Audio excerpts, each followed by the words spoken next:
और अब खबर लखनऊ से है। बड़ी खबर आपको बता दें, पुलिस ने 2 बदमाशों को गिरफ्तार किया है। 26 जनवरी की रात लड़की मोबाइल मुठभेड़ के बाद एक आरोपी के पैर में गोली लगी है और मुठभेड़ के बाद आरोपी जितेंद्र को गिरफ्तार कर लिया गया है। उसके साथ आरोपी सनी भी है जिसे गिरफ्तार कर लिया गया है। 26 फरवरी की रात को उन्होंने एक लड़की से मोबाइल छीनने की कोशिश की थी, जिसके बाद इस घटनाक्रम में कार्रवाई को अंजाम देते हुए अब इस कार्रवाई को अंजाम देने के बाद एक्शन लिया गया है। और देखिए, ये तस्वीर भी हम आपको दिखा रहे हैं पूरा घटनाक्रम से जुड़ी, जो कि सीसीटीवी में कैद हुई। और ऑपरेशन लंगड़ा के तहत एक आरोपी के पैर में गोली लगी है। तस्वीरें हम आपको दिखा रहे हैं, 2 तस्वीरें आपके सामने हैं। ये 2 तस्वीरें देखिए कि किस तरीके से पूरे ऑपरेशन को अंजाम दिया गया है।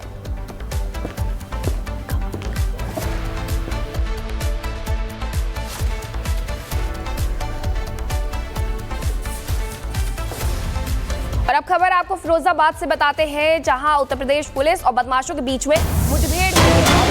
चलाया जा रहा है जिसके तहत की मुठभेड़ हुई है। यूपी में बदमाश और पुलिस के बीच में फिरोजाबाद के रसूलपुर में ये मुठभेड़ हुई है। गौकशी करने वाले 3 अभियुक्त को गिरफ्तार किया गया है। पुलिस मुठभेड़ के दौरान ये तीनों गिरफ्तार किए गए हैं। तो खबर फिरोजाबाद के रसूलपुर से, जहां मुठभेड़ में 3 आरोपियों को गिरफ्तार कर लिया गया है। मुठभेड़ होती है और इन पर जो आरोप है वो गौकशी के हैं, जिसके बाद इन सभी को गिरफ्तार कर लिया गया है। मुठभेड़ के दौरान सभी भागने की कोशिश करते हैं। सबसे पहले पुलिस के द्वारा चेस किया जाता है, लेकिन भागते हुए पुलिस जब पीछा करती है तो मुठभेड़ में 3 लोगों को गिरफ्तार किया जाता है। लेकिन ये तस्वीर आपको मथुरा की दिखा रहे हैं। मथुरा में भी ऑपरेशन लंगड़ा के तहत कार्रवाई की जा रही है। पूरे उत्तर प्रदेश में ऑपरेशन लंगड़ा चलाया जा रहा है और इसी के तहत कार्रवाई जब की गई तो मथुरा से भी एक आरोपी को गिरफ्तार किया गया है। फिर आप देख सकते हैं, पुलिस ने सबसे पहले इसका पीछा किया और इसी के साथ ऑपरेशन लंगड़ा के तहत कार्रवाई हुई और कार्रवाई होने के बाद गिरफ्तारी भी हो गई है। तो लखनऊ से लेकर के मथुरा तक, फिरोजाबाद तक इसी तरीके से जो कार्रवाई है वो की जा रही है। और मैसेज क्लियर है, उत्तर प्रदेश में रहना है तो जुर्म छोड़ना होगा। और लगातार जो ऑपरेशन लंगड़ा है वो चलाया जा रहा है और इसी के तहत यहाँ पर कार्रवाई हो रही है। उत्तर प्रदेश के 3 जिलों से ऐसी ही तस्वीर सामने आई है। उत्तर प्रदेश की राजधानी से भी ऐसी ही तस्वीर सामने आई। उत्तर प्रदेश की राजधानी के अलावा मथुरा से भी ऐसी तस्वीर सामने आई और मथुरा के अलावा फिरोजाबाद। अब आम आदमी पार्टी भी फिर से सरकार बनाने के लिए जनता से तमाम वादे करते नजर आ रही है। लेकिन बड़ा सवाल यह है कि क्या दिल्ली सरकार ने जनता से किए पुराने वादों को पूरा किया? रिपब्लिक भारत की टीम ने ग्राउंड पर जाकर के इसकी पड़ताल की। तो क्या है आम आदमी पार्टी और दिल्ली सरकार के दावों और वादों का सच? इस रिपोर्ट में दिखाई गया।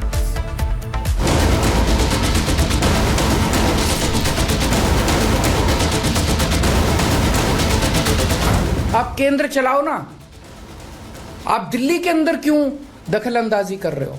हमारे जैसे काम नहीं कर सकते, आम आदमी पार्टी के जैसे काम नहीं कर सकते, इसलिए केजरीवाल को काम करने से रोको। किसी भी तरह से केजरीवाल को काम करने से रोको, बस ये इनका मकसद है। सुना आपने, ये दिल्ली के 3 बार के मुख्यमंत्री रहे अरविंद केजरीवाल का फेवरेट डायलॉग रहा है। जब भी उनकी सरकार नाकाम होती है, नाकामी का ठीकरा केंद्र सरकार पर फोड़ देती है। 3 बार दिल्ली के सीएम रहने के बाद वो विक्टिम कार्ड का बेहतरीन इस्तेमाल करना जान चुके हैं। हमेशा खुद अपने तराने गाने वाले केजरीवाल की एलजी और पीएम मोदी की बुराई किए बिना सियासी दुकान ही नहीं चलती, या यूं कहें वो सियासत के माहिर खिलाड़ी बन गए हैं। दिल्ली में एक बार फिर सत्ता की जंग शुरू हो चुकी है। चंद दिनों बाद दिल्ली की जनता का फैसला ईवीएम में कैद हो जाएगा। 8 फरवरी को जनता का फैसला सबके सामने होगा। वोटिंग से पहले तमाम दल वादों और दावों की बरसात कर रहे हैं। चुनावी बिसात पर एक दूसरे को पटकनी देने के लिए नए नए नारे और आरोप गढ़े जा रहे हैं। लेकिन 10 साल तक दिल्ली की सत्ता संभालने वाले केजरीवाल ने क्या अपने पुराने वादों को पूरा किया? क्योंकि दिल्ली का बेटा और काम की गारंटी के नारे के सहारे उन्होंने दिल्ली पर राज किया और एक बार फिर से जनता के सामने हैं। केजरीवाल के दावे में कितना दम है, इसकी पूरी पड़ताल रिपब्लिक भारत ने ग्राउंड पर जाकर की।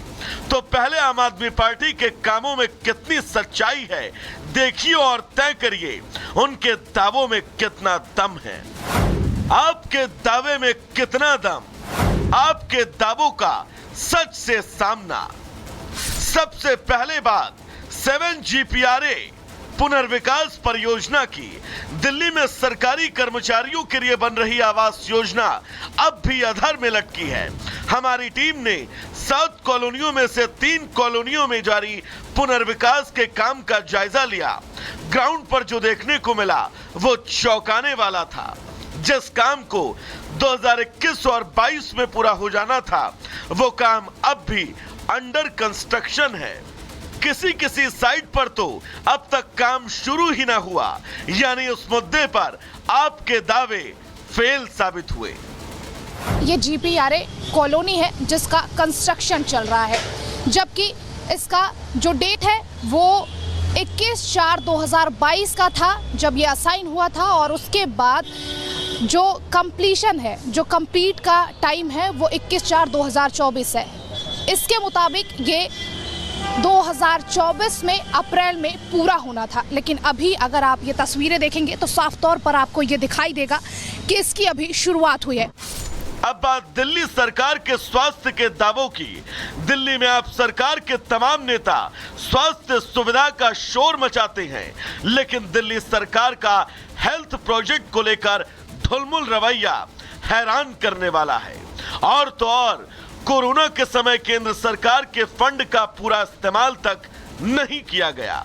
रिपोर्ट के मुताबिक इंदिरा गांधी अस्पताल बनाने में 314 करोड़ रुपए ज्यादा का खर्च, अस्पताल बनाने में 5 साल की देरी, बुराड़ी अस्पताल बनाने में 41 करोड़ रुपए से ज्यादा का खर्च, अस्पताल बनाने का काम 6 साल देरी से पूरा हुआ।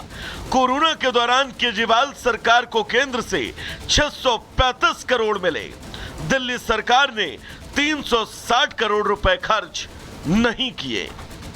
दिल्ली का हेल्थ सिस्टम को लेकर दिल्ली सरकार हमेशा अपनी पीठ थपथपाती है, लेकिन CAG रिपोर्ट में खुलासा हुआ कि 382 करोड़ का घोटाला दिल्ली के 3 अस्पतालों को बनाने में किया गया, जिसमें से एक ये बुराड़ी हॉस्पिटल भी है। तस्वीरें आप देखेंगे, कोविड के समय 2020 में इस अस्पताल का निर्माण किया गया। केजरीवाल सरकार ने दिल्ली में मोहल्ला क्लिनिक बनवाए और इसे दुनिया का बेहतरीन मॉडल बताया, लेकिन केजरीवाल का इस स्वास्थ्य मॉडल पर भ्रष्टाचार के तमाम आरोप लगे और जनता का इलाज करने वाला मोहल्ला क्लिनिक खुद बीमार बन बैठा। दिल्ली सरकार ने दिल्ली में स्वास्थ्य सुविधा बेहतर कराने को लेकर मोहल्ला क्लिनिक का कॉन्सेप्ट लेकर आई, लेकिन इस मोहल्ला क्लिनिक के कॉन्सेप्ट में भी घोटाला देखने को मिला। मरीजों की बेहतरीन सुविधा हो सके, इनका बेहतर उपचार हो सके, इसी कॉन्सेप्ट को लेकर मोहल्ला क्लिनिक बना, लेकिन इस मोहल्ला क्लिनिक में जिस तरीके से घोटाला हुआ, सबकी नींद उड़ा दी। दिल्ली के नरेला में जेल बनाने का दावा भी केजरीवाल सरकार ने पूरा नहीं किया। इससे जुड़ी फाइलें अभी भी दिल्ली के गृह विभाग में धूल फाक रही हैं। इतना समय क्यों लगा जब 2018 में तय कर लिया गया कि नरेला में हाई सिक्योरिटी जेल बनेगी? 2022 में जमीन एलोकेट की गई। 4 साल एक जमीन को ढूंढने में प्रशासन को इतना समय क्यों लगा? 2022 के बाद 2024 तक बजट और नक्शा बनाने का काम चला, तो 2 साल तक क्या सिर्फ नक्शा बनता रहा और बजट को लेकर जो बातचीत है वही होती रही? तकरीबन 7 साल होने को है 2018 से, अभी तक कोई भी काम हाई सिक्योरिटी जेल बनाने का नहीं किया गया।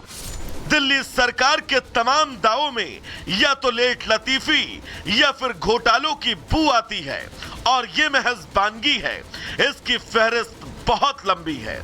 दिल्ली सरकार पर लगे आरोपों के लिए CAG की रिपोर्ट ही काफी है।